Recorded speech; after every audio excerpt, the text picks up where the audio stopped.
Hello everyone, welcome back to my new blog. तो आज हम अपने स्टूडेंट के साथ हैं। His name is Angad. तो आज चूँकि मेरा बायो का लास्ट क्लास था, सो आफ्टर दिस क्लास कुछ ही दिन बचे हैं, इसके बाद इसका एग्ज़ामिनेशन शुरू हो जाएगा। तो आई थिंक पूरे 10th के बैच में सबसे एक्टिव जो स्टूडेंट रहा है वो अंगद ही रहा है, और लास्ट क्लास तक इसने कोई भी क्लास मिस नहीं किया है। जितने भी टेस्ट सीरीज है सबको अटेंड किया, और मुझे पूरा इस पे विश्वास है कि हाँ, अच्छा मार्क्स ले आएगा। और सिर्फ यही नहीं, जितने भी बच्चे बोर्ड एग्ज़ाम दे रहे हैं उन सब का भी अच्छा मार्क्स आएगा। तो एज अ टीचर, ठीक है, हम बस यही थोड़ा सा कहना चाहेंगे कि बोर्ड एग्ज़ाम नज़दीक है, बट आप लोग को पैनिक होने की ज़रूरत नहीं है, बिकॉज ये हर स्टूडेंट के लाइफ का फर्स्ट एग्ज़ाम होता है। और ट्रस्ट मी, इस एग्ज़ाम के बाद आपको किसी भी एग्ज़ाम से डर नहीं लगेगा। जो भी आपका फर्स्ट डे एग्ज़ाम होगा, तो आप लोग एकदम कूल रहिए, काम रहिए। एग्ज़ामिनेशन हॉल में जब जाएं तो एकदम अपने ऊपर होके जाएगा, पूरा सेल्फ डिपेंड।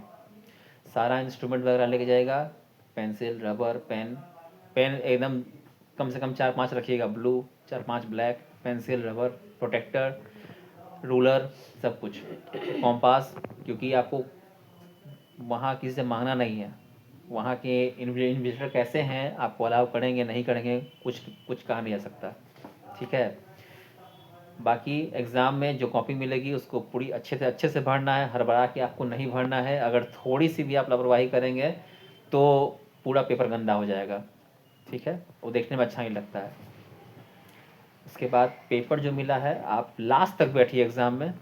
लास्ट तक बैठने का ये फ़ायदा है कि जैसे जैसे क्या कहते हैं, इन्वायरमेंट शांत होते जाएगा, वैसे वैसे आपके दिमाग में नए नए पॉइंट्स आते ही जाएंगे।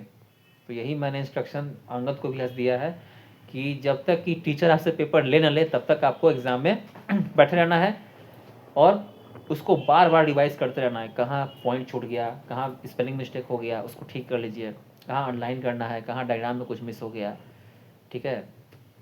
अभी जो टाइम बचा है उसमें आप PYQ में देखिए कि डायग्राम क्या पूछा है, साइंस में क्या क्या लॉन्ग क्वेश्चंस पूछे हैं। जो 4-5 साल में पूछा है वही आएगा, क्योंकि पैटर्न वही रहता है, ठीक है। मैथ्स में पैनिक होने की ज़रूरत नहीं है, जितना आप स्टेप बना सकते हैं बनाइए। अगर मान लीजिए लास्ट में आंसर नहीं आया तो आपका एक एक स्टेप सही होना चाहिए, स्टेप से भी नंबर मिलता है। एंड लास्टली हम यही कहना चाहेंगे कि हर एग्ज़ाम में जो गैप है उसमें आप रिवीजन ज़्यादा कीजिए।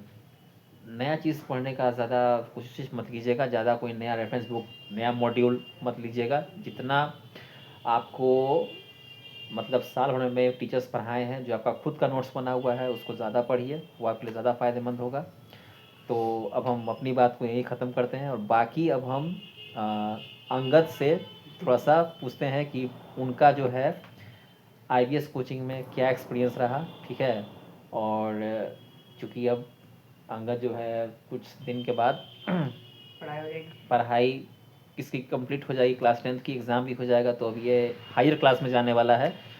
तो IBS में 11th-12th है, यहाँ भी 11th-12th की पढ़ाई होती है। तो थोड़ा अंगद से पूछ लेते हैं कि उसका IBS में 10th क्लास का एक्सपीरियंस कैसा रहा, और क्या यहाँ उसको सीखने को मिला। दूसरा कि लास्ट थिंग कि अगर कुछ ये टिप दे सकता है, क्योंकि ये खुद स्टूडेंट है, तो स्टूडेंट को ज़्यादा अच्छा टिप्स दे सकता है, ठीक है। मैंने तो जो बोलना था मैंने बोल दिया, बट अब अंगद से सुनते हैं। ठीक है अंगद, आप कंटिन्यू, चलिए।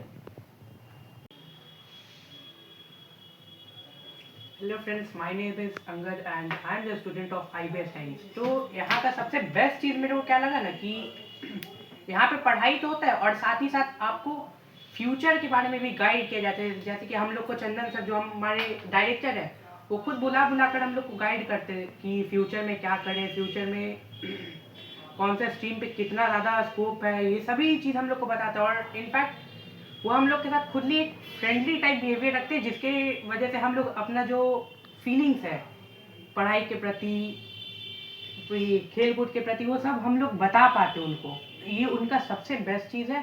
और दूसरा, लास्ट के टाइम पे उन्होंने हमारे लिए एक टेस्ट सीरीज़ बनाया जिसमें PYQs, NCERT question, important question, example question, in fact previous sample paper, ये सभी कुछ दिया, जिसके वजह से हम लोग का जो तैयारी है ना वो नेक्स्ट लेवल चला गया।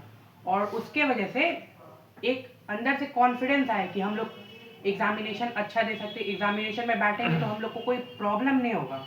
उन्होंने सारा स्टडी मटेरियल प्रोवाइड किया, बुक्स वगैरह के बारे में हम लोग को बताया। और यहाँ पे टीचर लोग को जो अपॉइंट किया ना उन्होंने, वो यहाँ के बेस्ट टीचर है। फॉर एग्जांपल मेरे को पहले यहाँ पे IBS में आने से पहले बायोलॉजी में थोड़ा बहुत डाउट रहता था, तो आते थे हम यहाँ पे, चंदन सर से खुद बोलते थे कि बायोलॉजी वगैरह में सर मेरे को डाउट है। सर बोलते थे ओके हम क्लासेस वगैरह करवाएंगे, वो स्पेशली मेरे लिए बायोलॉजी के एक्स्ट्रा क्लासेस वगैरह करवाते थे। और वो जो टीचर को रखते थे ना हमारे लिए, वो बेस्ट टीचर होते थे। उनके वजह से मेरा बायोलॉजी का जितना भी डाउट वगैरह वो सब क्लियर हुआ।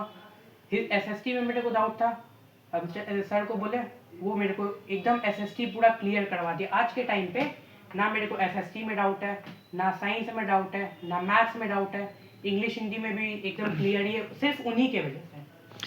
तो अंगद, आप आगे कौन सा स्ट्रीम लेने वाले हैं वो थोड़ा सा बता दीजिए। हम एक्चुअल में आगे सोचे PCM लेने का, जिसमें क्योंकि मेरे को मैथ्स में थोड़ा इंटरेस्ट है और फिजिक्स केमिस्ट्री भी मेरा ठीक है, तो इस वजह से हम PCM लेने का सोचे। और चंदन सर मेरे को बोले हैं कि PCM वगैरह लोगे तो तुम मेरे से बात कर सकते हो, हम आगे का कुछ प्लान वगैरह तुमको एक्स्ट्रा बताएंगे। और लास्टली हम टिप तो ये देना चाहेंगे कि अगर कोई स्टूडेंट है, मन से पढ़ रहा है, कम ही पढ़ रहा है कोई दिक्कत नहीं, मन से पढ़ रहा है, तो उसको कोई प्रॉब्लम नहीं होने वाला एग्जाम में। एग्जाम के टाइम पे most of the time try करो PYQs वगैरह सॉल्व करने का, प्रीवियस ईयर क्वेश्चन 5 साल का, 2 साल का, 10 साल का, जितना भी हो सके खुद से सॉल्व करने का कोशिश करो। जितना भी डाउट वगैरह होता है टीचर्स वगैरह से करो, बस। Thank you so much Angad for your interview. Thank you so much. Welcome.